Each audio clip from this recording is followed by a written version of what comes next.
Okay, everyone, I think we'll start in the interest of time. Thank you for joining our webinar today. My name is Andre Mudigdo, one of the Senior Wealth Advisors with Oreana, and I'll be hosting today's session. We're very fortunate to have Jason Pearce from Quilter International to run you through some considerations for those of you looking to move to the UK from a financial perspective. In light of recent developments, as you know, moving to the United Kingdom for a lot of people is a serious option they're looking at. But like any major decisions in life, the more one is prepared, the better. And so we're very fortunate to have specialists such as Jason to give us his thoughts on such a move and other considerations that you might have to go through. Just a little bit about Jason. He currently heads Quilter's technical sales team for Hong Kong and Northeast Asia, and very well qualified to provide thoughts on this matter, and not only explaining some of the more relevant rules of the land, if you like, but also potential strategy solutions that you can consider. We're also fortunate to have one of our colleagues, my colleague James Austin, Senior Wealth Advisor, here today as well, and he'll be also providing some thoughts wherever possible from an advice perspective, just to how things, how the knowledge that Jason has can actually fit seamlessly into your financial considerations and financial planning. A bit of housekeeping. Apologies, so this is how they look like, if you're wondering. Very good looking gentlemen. A bit of housekeeping, so please have yourself on mute, or I think that's automatically done. In terms of any questions that you might have, you'll please use the Q&A button if you'd like to provide any questions to our panelists today. And at the very end, depending on time, we'll be able to go through and hopefully answer all your questions. Any questions that we will miss, we'll definitely try to touch base or reach out to you and provide you with an answer. Okay, that's about it really from me. So this will be a really good session. And without further ado, I'll hand you over to Jason Pearce. Thanks, Andre, and thank you everyone for joining us. Good afternoon. So just before we start, by way of introduction, on some of the slides, if you see something that's in green and bold and underlined, it means it's a legal or a technical term which might have a meaning that's slightly different to its normal meaning in English. I'll show you exactly what I mean on the next slide. But if it's green, bold, underlined, just bear that in mind. In terms of the conversion rate, I'm simply going to use 10 Hong Kong dollars to 1 sterling. So just multiply everything by 10 if you think in Hong Kong dollars. And then some other things you may not be familiar with. Her Majesty's Revenue and Customs is the UK's version of the IRD. They're tasked with collecting all the taxes in the UK. And then we have some forms of tax in the UK that you may not be familiar with because we don't have them in Hong Kong: capital gains tax and inheritance tax as well. I'll talk very briefly about those as we go through. So the first thing to determine then is, what is UK residence? So just by way of comparison, in Hong Kong, if you are resident for 180 days of the year, or for 300 days over 2 years, that makes you Hong Kong resident for tax purposes. So it's a very simple day count, but there is only 1 or 2 thresholds.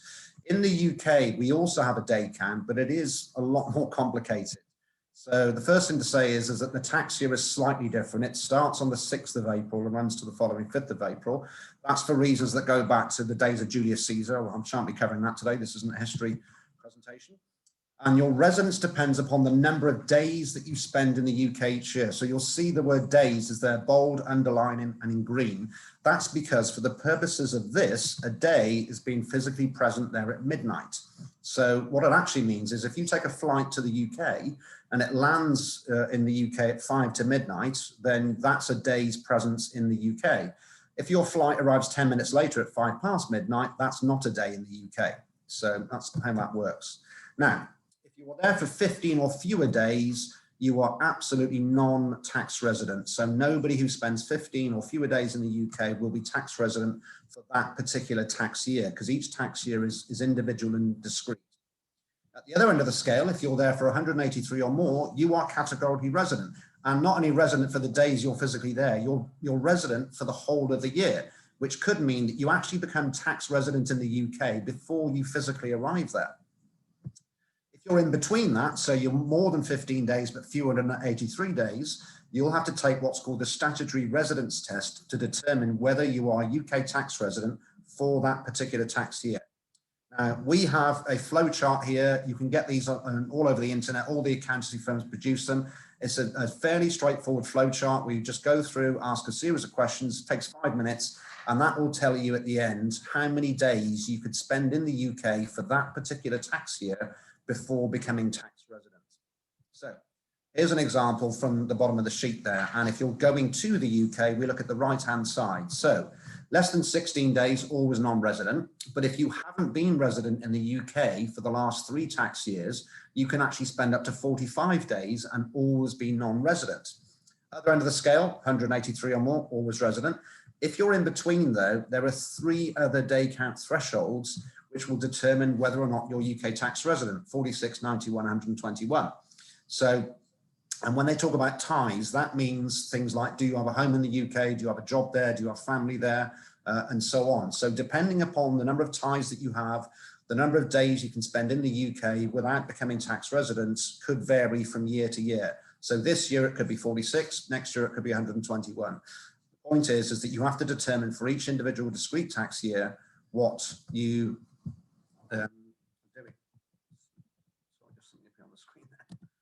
Okay, so what it means is you could only actually spend 46 days, or midnights rather, because that's what it is, but be tax resident for the whole of the tax year. And this is something that trips people up on a regular basis, because it could mean that you're in Hong Kong today and you plan on moving to the UK in February of next year. You could actually be UK tax resident right now while you're sitting here in Hong Kong. Now, for that reason, it is always advisable, wherever possible, to start to arrange your finances in the tax year before the one in which you're going to move to the UK.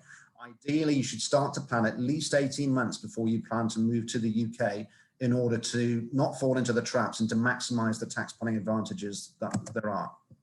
So that's residence. We have another concept in the UK called domicile. Now, most countries don't have domicile. Hong Kong doesn't. The vast majority of countries don't. The UK, we do. So residency is complicated, but it's straightforward because it's a day count test. Domicile is completely different, okay? So it's also different to permanent residency, citizenship, nationality, your passport as well. It's a separate standalone legal concept. There is no single legal definition of domicile, but it's very broadly the country that you have the most significant ties or connections with, or the country that you would regard as your permanent home. Okay?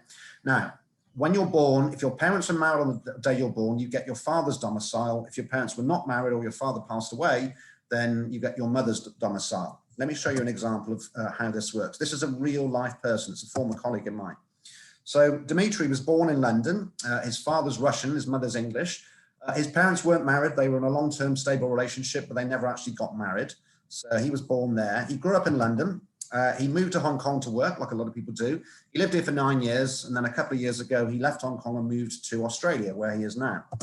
So he has Russian nationality from his father, because his father's Russian.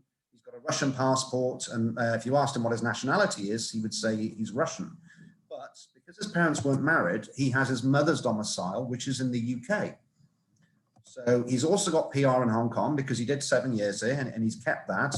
And he's actually resident in Australia at the moment. So Dimitri has got significant ties for tax purposes with 4 different countries all at the same time. So it's entirely possible. And he's a good example of someone who's a citizen of one country, resident in a second country, and domiciled in a third country all at the same time. Okay, now for UK tax purposes, everyone has a domicile. Now, if you've never had any connection with the UK and you never will have, that's clearly irrelevant. But if you're joining the seminar, I'm guessing it's because you either have or intend to have some sort of connection with the UK. So if you ever lived there before, or you're going to live there in the future, if you own property there, if you were born there, one of your parents was born there, then domicile is relevant to you, and your domicile will affect your tax position regarding UK tax. Now, you can only have one domicile at a time, so you can't be domiciled both in Hong Kong and in the UK, but it can be changed. If you're a Hong Kong person, you were born here, brought up here, but you're moving to the UK, initially you will obviously have a Hong Kong domicile, not a UK one, but that could change. Okay? But if you go to the UK, so you're UK resident, but you're still a non-dom, you kept your domicile in Hong Kong, there are some very significant potential tax opportunities, which I'll explain in just a second. Okay, so let's have a quick look then at UK taxes. First thing to say is that the tax system of Hong Kong is very different to that of the UK. The tax code in Hong Kong is only 276 pages long. Just by way of comparison, the Australian tax code is about 6,000 pages. The UK, the last time anyone counted was in 2015, and it was 17,000 pages long. Now, since then, we've had 6 or 7 different budgets. So my guess today is it's probably at least 20,000 pages long. So it's a lot longer and a lot more complicated. Over 10 million words. It's about 12 times as long as the Bible, if you're familiar with that there. And that's what it looks like. Okay. Now, in terms of personal tax systems, there's broadly speaking 4 different types around the world. The first one is where there is no income tax on individuals, most obviously Dubai, where there is simply no personal income tax there. But that's very unusual. The second type is what we call territorial. That's what we have here and in Singapore and Malaysia. And that's where you're only taxed on your Hong Kong sourced income. If you have income from somewhere else, like the US or Europe or whatever, that's not taxed in Hong Kong. But that's very unusual. You'll see there are very few countries across the world in light blue. And in Asia, there are only 3 countries here, Singapore, Malaysia. The vast majority of the rest of the world operates what's called residence-based taxation. So the UK, Australia does, and most other countries. And that's where if you're resident in the UK, not only is your UK income subject to tax, but all your worldwide income is as well. So the tax is generally going to be higher. And then the fourth type is where it doesn't matter where you're living. If you're a citizen of the US, then you have to pay US tax wherever you happen to be in the world. Okay. So in terms of taxes then, this is a broad guide to different types of taxes: income tax, capital gains tax, taxes on UK investment property, and inheritance tax. So the first line then, so this is where you're non-UK resident, non-UK domicile. So you're a Hong Kong person living in Hong Kong with a Hong Kong domicile. Okay. If you have any UK income though, because the income is generated in the UK, that is subject to UK income tax. If it's non-UK income, obviously it's not going to be, because you're not tax resident in the UK. Now, if you have a UK investment property though, and you're getting rental income, that's UK income, that's subject to UK income tax. If you sell that investment property for a profit, that is also subject to capital gains tax at up to 28%. And that's one of the changes to UK investment property that there's been in the last few years. There's been 24 changes since 2012. Prior to 2015, there was no capital gains tax if you were not UK resident on property. And then there was a very significant law change in 2015, which now introduced it. So it doesn't matter where you're living now. If you won't make a profit on UK property, you will have to pay capital gains tax on it. You will also have to pay inheritance tax upon it if you pass away. Now, again, that's another massive change that took place in 2017. Prior to 2017, if you were not a UK domicile, you could shelter UK property, whether it's your own home or investment property, from UK inheritance tax, which is 40%. Massive change in the law in 2017. All properties in the UK are now subject to inheritance tax, irrespective of who owns them.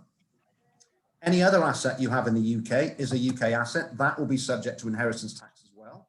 So if you own, you own a UK property and you've got antiques in there or valuable paintings or anything, those assets are in the UK. Those are subject to inheritance tax on the death of the owner. If you have a UK bank account, that will also be included.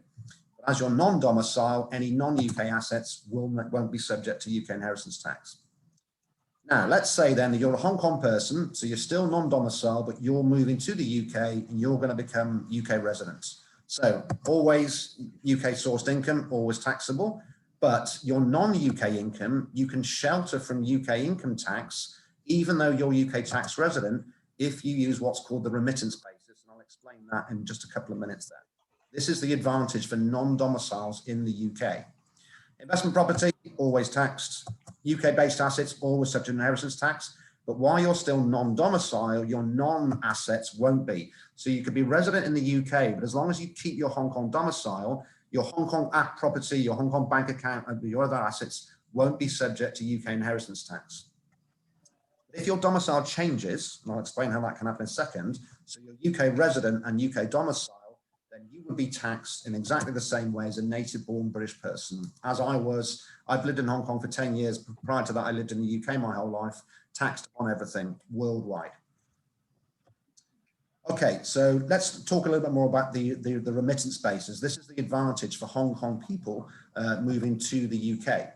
So UK residents, but still non-dom, you've got two different methods of paying tax. The first is called the arising basis, and that's where you pay income tax and capital gains tax as it arises. As your income arises, worldwide tax income and gains.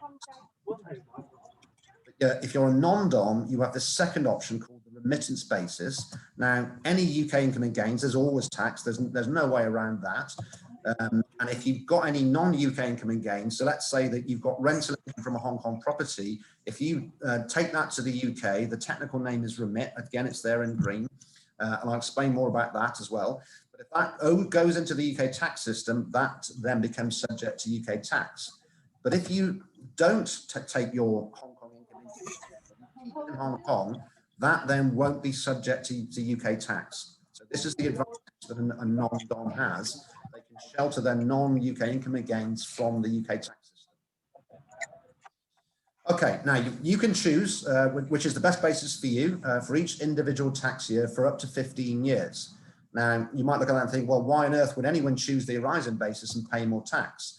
Well, you'll see why in just a second then. Now, the tax year ends on the 5th of April. You've then got a few months until the following 31st of January to make the decision about which tax system you're going to use for the tax year that's just ended. So you've got plenty of time to look at your finances and decide which is best for you. Now, for the first 7 years, there's no charge to be able to do this. So obviously, any non-dom moving to the UK will always use the remittance basis for the first 7 years. But from year 8 onwards, if you want to continue, you have to pay the remittance basis charge, which is £30,000 a year, 300,000 Hong Kong. That's between years 8 and 12. If you're still in the UK after that, it goes up to £60,000 a year for the following 3 years. After that, you'll be called what's called deemed UK domicile, and that's where you'll be treated exactly the same as a native-born British person for tax purposes. You will can't use the remittance basis anymore. You can only use the arising basis. Okay, so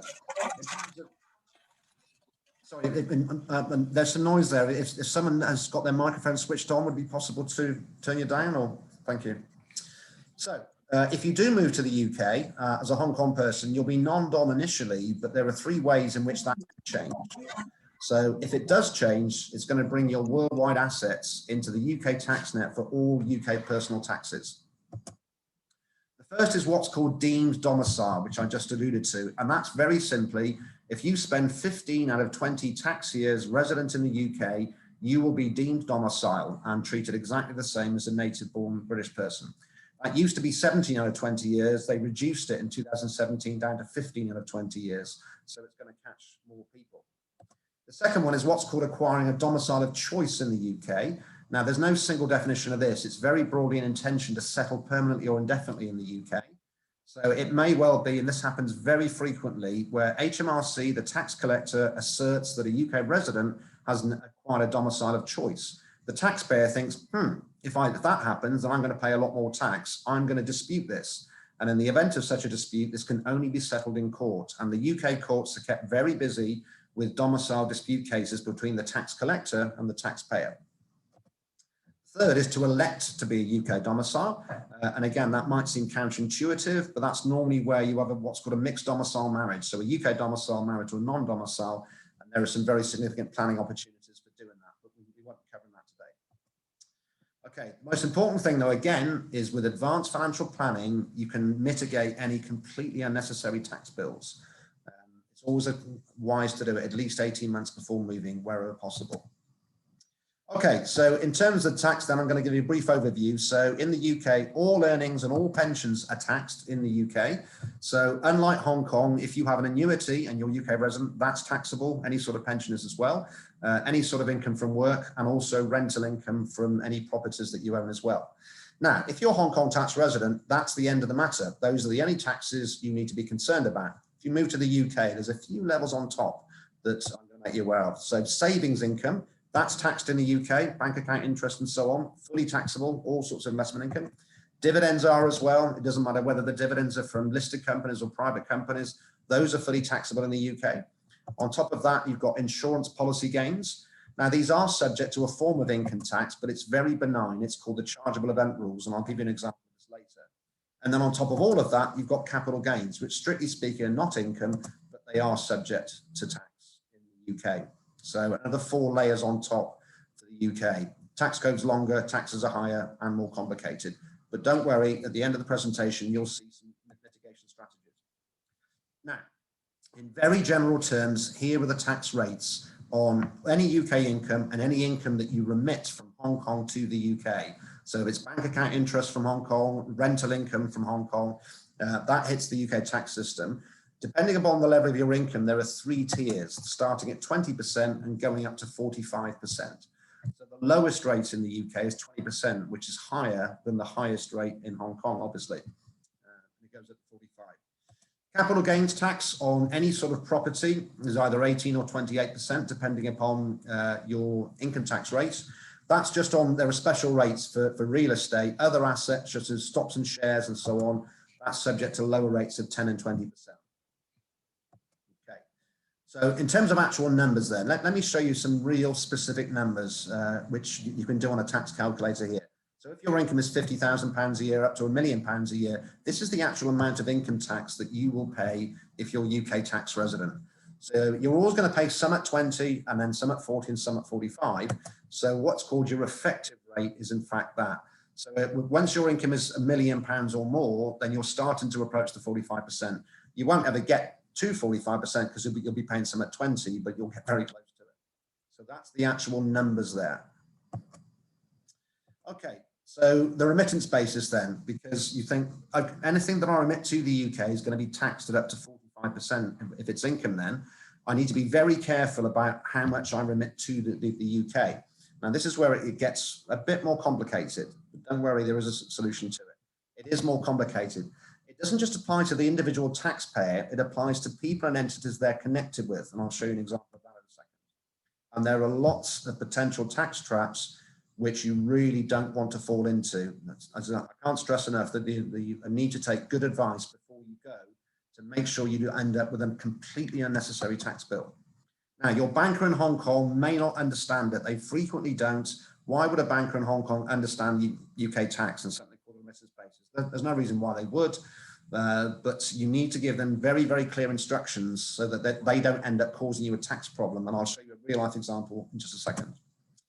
And there are UK planning solutions which will solve all of these problems, which we'll show you just at the end. Okay, so a remittance then into the UK. Well, obviously, any transfer of money into the UK from anywhere outside the UK, whether it's from Hong Kong, you might have a bank account in Switzerland or in Jersey or anywhere else, any money that's transmitted into the UK or physically taken into the UK. So if you're in Hong Kong, you go to the ATM, take a load of cash out, and you take that with you physically into the UK, that is a remittance into the UK, and that will be taxable at up to 45% of the amount that you've remitted. So that's cash transfers, but it doesn't just end there. The second one is taking physical objects into the UK that you bought with non-UK income. So you're back in Hong Kong. My example, you buy a painting in Hong Kong to hang up in your house in the UK. If you pay for that painting with your Hong Kong income and then physically transport the object to the UK, tax-wise, that is exactly the same as taking the cash to the UK that you used to buy that object. Now, it's any object worth more than £1,000 sterling, 10,000 Hong Kong, any physical objects with the exception of jewelry and watches. So for Hong Kong people who love watches, that's okay, but it's got to be for your personal use. You can't buy a watch in Hong Kong and sell it in the UK. That would be taxable. So any physical object you take to the UK, if you bought it with non-UK income, that is taxable. Thirdly, this is the most common trap that people fall into all the time, using your Hong Kong credit card to pay for your lifestyle in the UK. If you pay your credit card bill here in Hong Kong, and that's for expenditure in the UK, that is exactly the same as taking the physical cash into the UK, and that is taxable in the UK. It's the trap that people fall into all the time. If you take a loan from a Hong Kong bank to buy a house in the UK, so you get a mortgage from HSBC here to buy a house in the UK, if you service that mortgage with your Hong Kong income, that is taxable in the UK for the amount of the mortgage that you're paying. Or if you just take a loan from a Hong Kong bank to fund your lifestyle in the UK, this is a very common thing. This is a lot of banks don't understand this. So they'll go, don't bother remitting cash to the UK, just borrow some money from us, and then that is an income. Well, if they offer to lend you money, but you need to put up security, the amount of security that you put up for that loan is a taxable remittance to the UK, taxed at up to 45%. But on top of that, if you service that loan with your Hong Kong income, that is a second remittance. You will end up paying tax twice on that. So if the bank offers you a loan, you need to be really careful about how you structure it. You could end up paying tax twice on the same amount of money. So those are all forms of remittance into the UK. Another thing is services provided in the UK, indirect remittances. Probably the most common one that I've experienced is this. So you're in the UK and you're sending your children to a fee-paying school in the UK. And so you're saying, well, we need to pay the school fees every year. Let's remit money from Hong Kong into the school's account to pay the kids' school fees. So, and schools in the UK do this all the time. They say, you're from Hong Kong. We've actually got a bank account in Hong Kong as well. So don't send the money to our UK bank account for the kids' school fees. Why don't you pay it from your Hong Kong bank account into our Hong Kong bank account? No money's going into the UK. That's not a remittance, right? Wrong. Because a service is being provided in the UK, namely the education of your children, if you pay for that with offshore income, that is fully taxable in the UK. Traps people all the time. If you take any flights that lands in the UK or takes off from the UK to anywhere else in the world, not just Hong Kong, anywhere else, if you pay for that flight with your non-UK income, with your Hong Kong income, that is a taxable remittance into the UK. So you imagine you, your family, flying business class Cathay from Hong Kong to London, the cost of those flights is taxable up to 45%. It's also for the remittance of what's called a relevant person. So it's not just you, it's your partner, and you don't have to be married, it's just someone you're living with. Any remittance for their benefit is taxable on you. Any remittance for the benefit of any child of yours under the age of 18, taxable upon you as well. So again, with the kids' school fees. Also, very unusual in UK tax law, any grandchildren under the age of 18. So if you're living in the UK and your grandchildren are there and you'll pay their school fees, that is taxable upon you. Also, a connected person is any company you're connected with. So that's also connected. Anything that gets routed through the company is taxable upon you, and any trust that you are party to as well. So the remittance base is very, very comprehensive, full of potential pitfalls. But with good advice, you don't need to fall into these traps. You don't need to pay unnecessary taxes. So let's talk about something called clean capital. But before you become UK tax resident, all of your non-UK assets are regarded as clean capital. And if you remit that clean capital to the UK, that's not taxable. But as soon as you become UK resident, everything changes. And remember, you can become UK resident before you physically arrive there. Okay? From that point onwards, which is probably the previous 6th of April, your clean capital can only be cash and only a particular type of cash. I'll show you an example. All of your other assets are potentially taxable.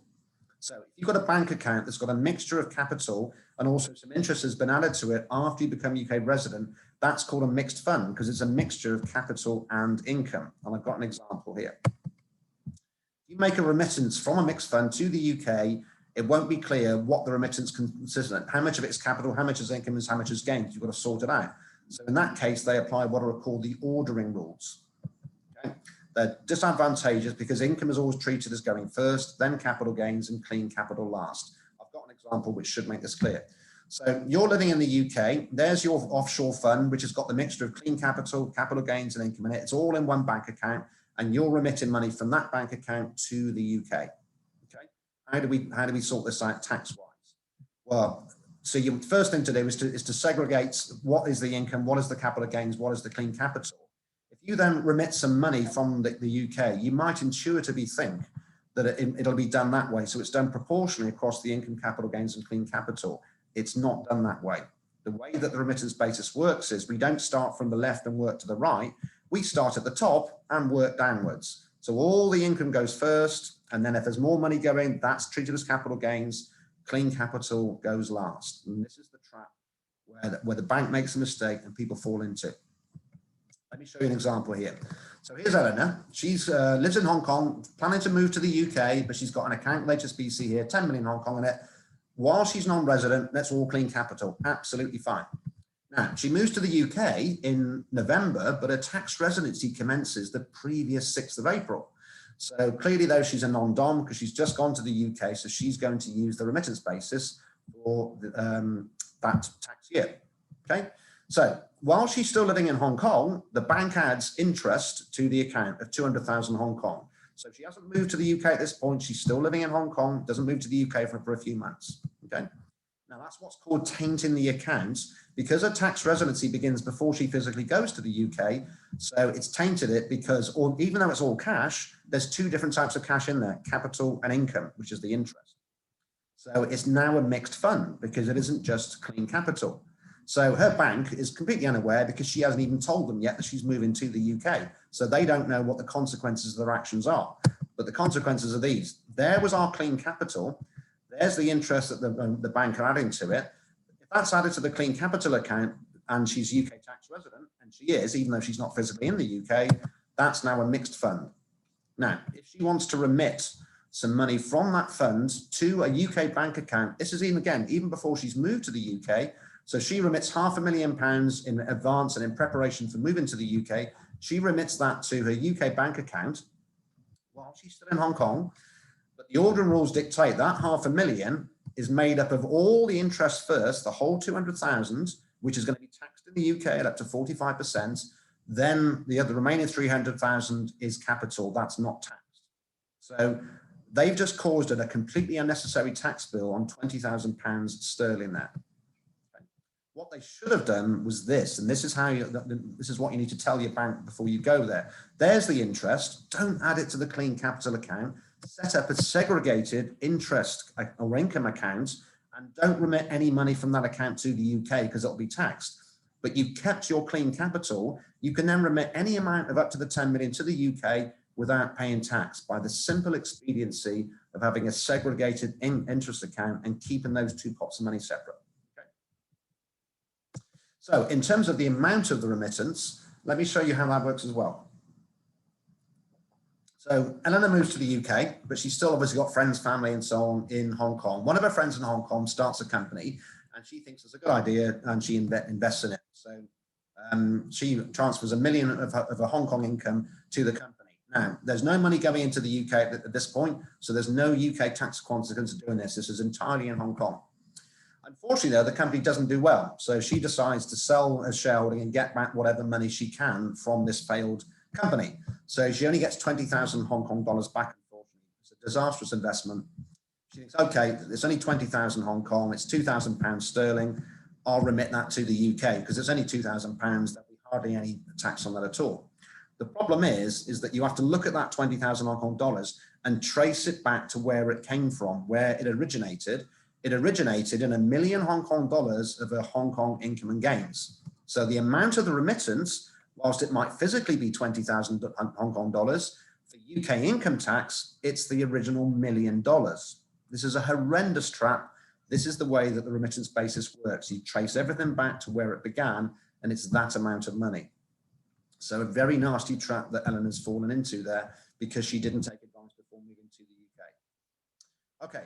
Now, there is a double tax treaty between Hong Kong and the UK, which is designed to be paying tax twice on the same amount of money, income and gains. So it covers the main taxes in both countries there. Now, in general terms, if Hong Kong tax has been paid on Hong Kong income, then it won't be subject to UK tax. The issue is, of course, is that if you're paying property tax in Hong Kong at 15% and you remit that money to the UK, and in the UK, you're a 40% taxpayer, you've got another 25% tax to pay in the UK. You'll get the credit for the 15 you've already paid, but if you're a 40% taxpayer, you have to pay 40%. So you'll pay the other 25 on top.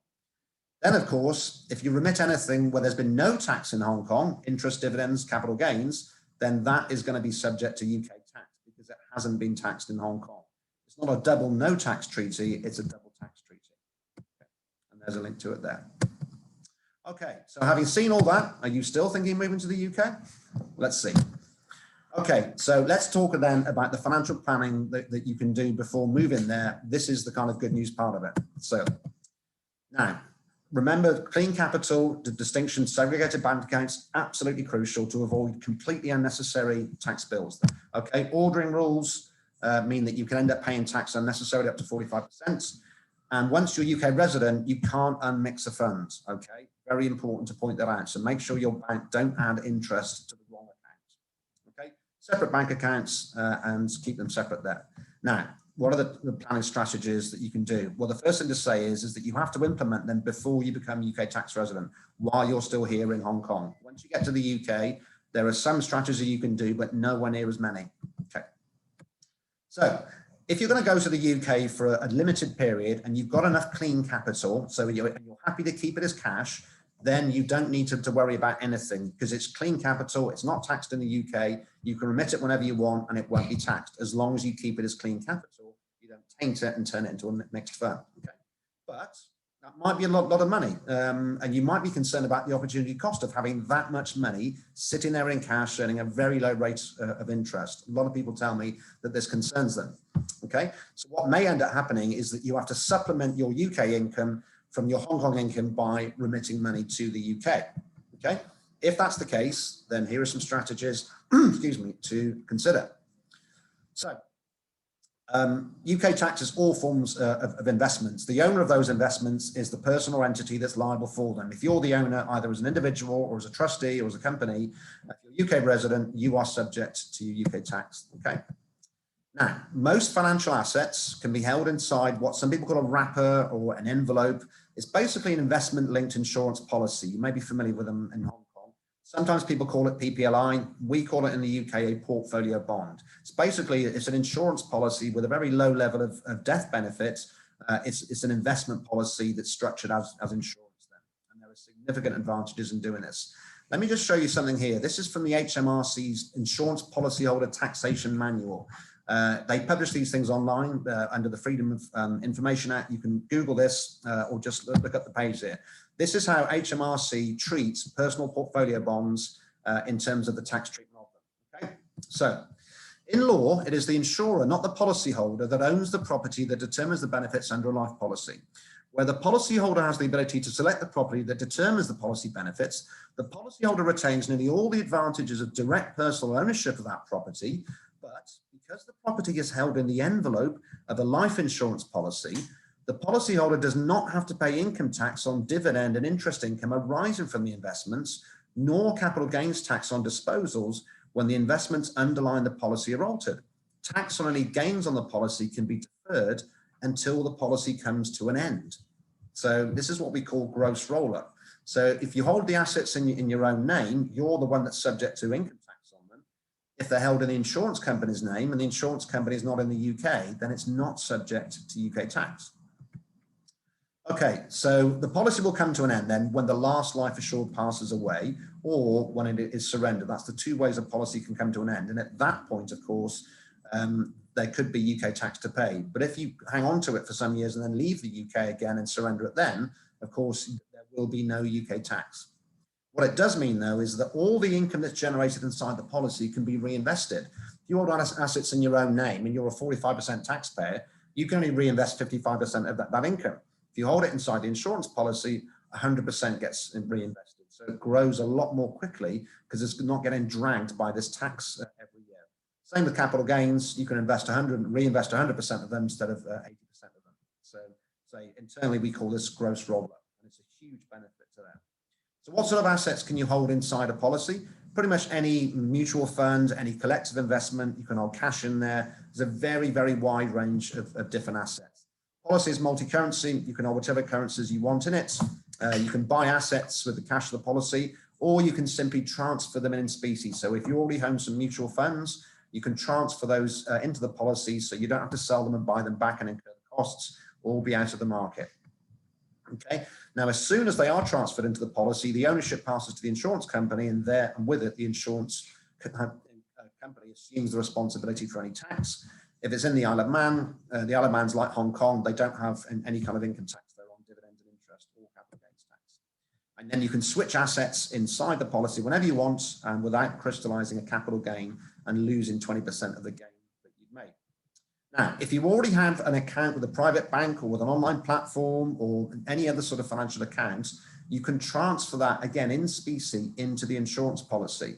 So that means if you've got your RM at the bank and you want to keep your relationship with them, then that's fine. But the assets will stay with the bank's custodian. You keep your relationship with the bank, but the assets legal ownership transfers to the insurance policy, and therefore you then get all the tax advantages. So your policy is identical to the portfolio, but you're getting best of both worlds with the gross roll-up in the insurance policy.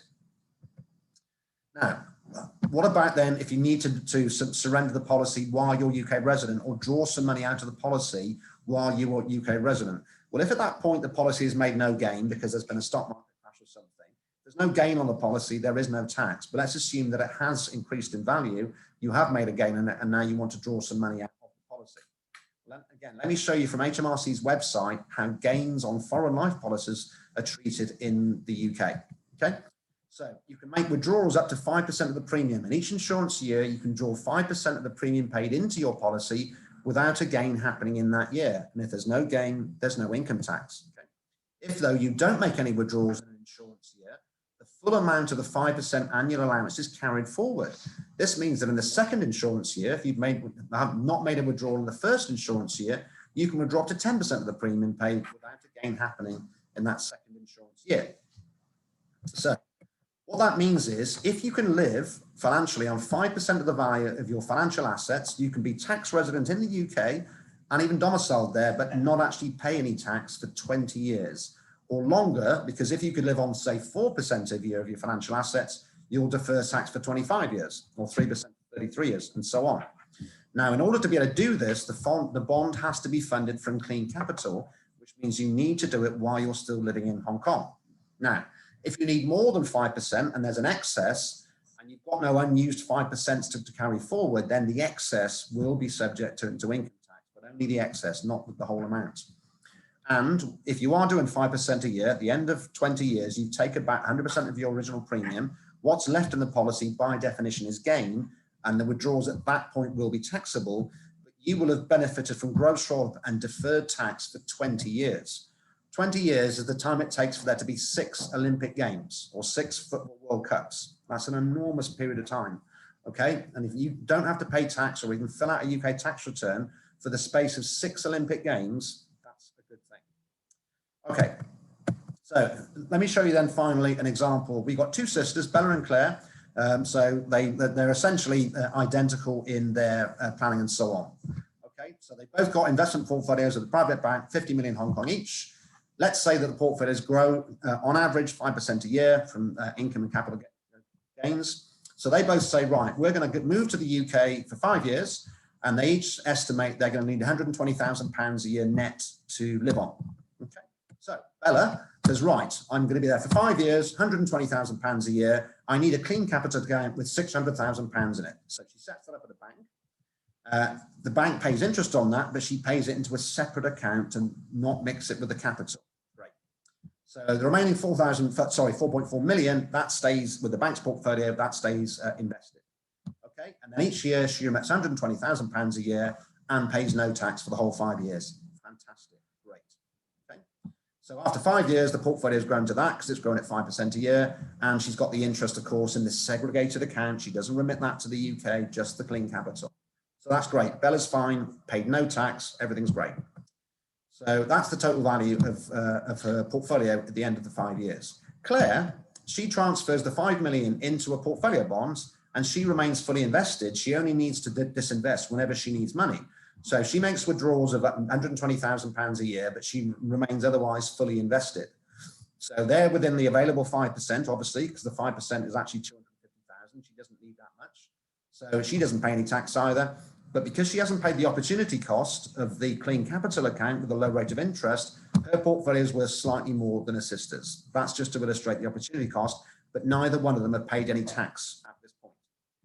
Okay, then what happens though? Just over 3 years they've been in the UK, they've decided they like it there, they like the weather, they want to stay, going to buy an apartment in London, because obviously it's better than paying rent. So they each need £500,000 for their deposit, which has got to be got to the UK somehow. So Bella, she's got a clean capital account, which she's been drawing down from. She's still got 240,000 left in it, but if she uses that, she's got no more clean capital left to live on for the next 2 years. And also, she has to remit 260 net anyway. So she's fine. What I'll do is I'll remit the whole $500,000 and I'll keep my 240,000 just to live on for the next 2 years. Now, that's coming from a mixed fund, obviously, from her bank portfolio in Hong Kong. So we need to apply the ordering rules and do it net of income tax. She needs $500,000 net, so she actually needs to remit £881,000 and pay £381,000 in income tax in order to receive the $500,000 net. Okay. Claire, her 5% allowance is 250,000. She's been taking 120. So there's 130,000 a year unused, and that's carried forward indefinitely. She can take that whenever she wants. So at the start of year 4, she's got 4 years worth of that. So she's got 520,000 available of unused 5% allowance. She can remit that to the UK without paying any tax because it's within a 5% and having to complete a UK tax return. Okay, let's roll the clock forward. They both decide to stay a bit longer. So at the end of 5 years, Bella's used up all of her clean capital. So now she's going to have to remit money from her offshore account, which is a mixed fund, and pay tax on it. So for her, that means she still needs 120,000 a year to live on. So she needs to remit 190,000 gross and pay 700,000 Hong Kong dollars a year in taxes. Claire, still got a 5% available. If she maintains the withdrawals at that level, it's another 32 years before she'll have withdrawn her original premium, and therefore 32 years before she has any kind of UK tax to pay. So she's thinking, I don't have to fill out a tax return until the year 2057. By that time, I may not even still be in the UK. I may have moved somewhere else. The point is, she doesn't need to worry about it for 32 years. Okay, roll the clock forward again. So after 7 years, Bella has to start paying the remittance basis charge, as well as paying the tax on gains. So that's the value of her portfolio at this point. So far, she's paid over £500,000 in income tax. Claire, no change, still within the 5%. So at this point, her portfolio is worth 6 million Hong Kong dollars more than her sister's because she saved all that tax, and she's getting gross roll-up, which Bella is not. Okay, and she doesn't need to use the remittance basis, so she saves another £30,000 a year on top of that. Okay, next scenario, 12 years in the UK, still paying the remittance basis charge, but now it's 60,000 a year, obviously, still paying income tax every year. So her portfolio now at this point is 5 million sterling. She's paid over £1 million in UK income tax.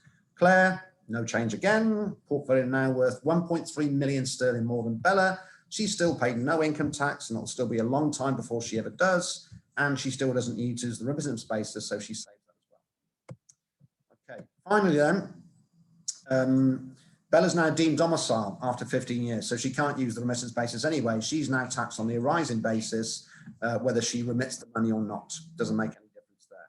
And she's paid 1.4 million in income tax. Claire, she's also now deemed domicile, but for her it doesn't matter because she's got no taxable income or gains. She's using the 5%, and her portfolio is worth about 20 million Hong Kong more than her sister's because of the tax. And she's still another 22 years away from paying any UK income tax. Final scenario is, let's say after 6 years, they both acquire UK citizenship, they decide they like the UK, they meet nice British men, settle permanently in the UK, and then in doing so, HMRC saying, well, you've clearly decided to settle permanently or indefinitely in the UK, you've now got a domicile of choice in the UK. So for Bella, she can't use the remittance basis any longer, she moves to the arising basis, and she's just going to pay £70,000 a year in tax. Claire, no difference, still got until 2057 before she will pay any UK tax. Okay, so finally, in summary then, Hong Kong tax, very simple, very low. UK tax, very complicated, very high. But this is the important point, with good advice from an advisor that understands UK tax and ideally has paid it themselves at some point in the past, you can manage, mitigate, and minimize it. The remittance basis has got many advantages, but it's also full of traps. The thing is with UK tax, it's complicated, which means there's lots of planning opportunities, but equally there's lots of traps that you can fall into. The key is always to take good advice as soon as possible. Using insurance, very simple, very tax efficient. You've seen on HMRC's own website how it works, how advantageous it is. Always take advice, start planning well in advance and moving to the UK. That's it, I'm done. Thank you for listening. Hopefully there are some questions. I'll pass back to Andre to moderate. So. Thanks, Jason. Thanks very much for that. A very comprehensive look on the topic, and I'm sure we all appreciated some of the strategy suggestions that you can implement straight away, really. If you don't mind, we just go through the question and answers. James, you can also chime in. Yes, you can have a look at. Okay, so this one's from Raymond. Hi, Raymond. It's with regards to the IHTs. Will the death benefit from Hong Kong insurance policy be subject to inheritance tax? Is it necessary to have a trust for insurance policy to avoid IHT? Okay, really good question. Thank you. Inheritance tax is all about your domicile. Any UK asset is always subject to inheritance tax. We're talking here about a Hong Kong asset, so whether that would be taxable depends upon the policy holder. If at the point of passing away, the policy holder is a UK domicile, then absolutely yes, it will be subject because it's worldwide. But if at the point of passing away, you're still Hong Kong domiciled, then that's not going to be subject to UK tax. Now, if HMRC decide that you've got a domicile choice in the UK, but you passed away, you're not there to defend that. So what we would always say is, if your intention is to stay in the UK for any significant period of time, absolutely yes. Any non-UK assets, insurance policies, property, bank accounts, whatever, consider settling those into a trust that's outside the UK. Then if your domicile does change, that doesn't drag it into the tax net. So absolutely yes. Should that be done? Should that be done before you move to the UK? It doesn't have to be. It's a sensible bit of planning, because then you know it's belt and braces that can never be questioned. Because in theory, your domicile could change to the UK. So someone moves to the UK with the full intention to stay there the rest of their life, their domicile could change as soon as they arrive there. In which case, yeah, absolutely. If you do it while you're still in Hong Kong, that keeps it completely safe, because if you're not physically present in the UK, you can't be domiciled there if it's a domicile choice. Yeah. Okay, thank you. So that concludes both questions there, Jason. It's about the 5%. Yeah. So I'll just read it out for the audience as well. If there's an assignment of HK insurance policy for connected persons, such as father and son, without consideration, could the 5% deferred tax allowance be reset? No, so the 5% allowance is attached to the policy itself, and that's set on day one of 5% of the premium paid. That can never be altered. The premium's fixed on day one, 5% is fixed on day one, so it's attached to the policy. If the policy changes ownership, the 5% goes with it.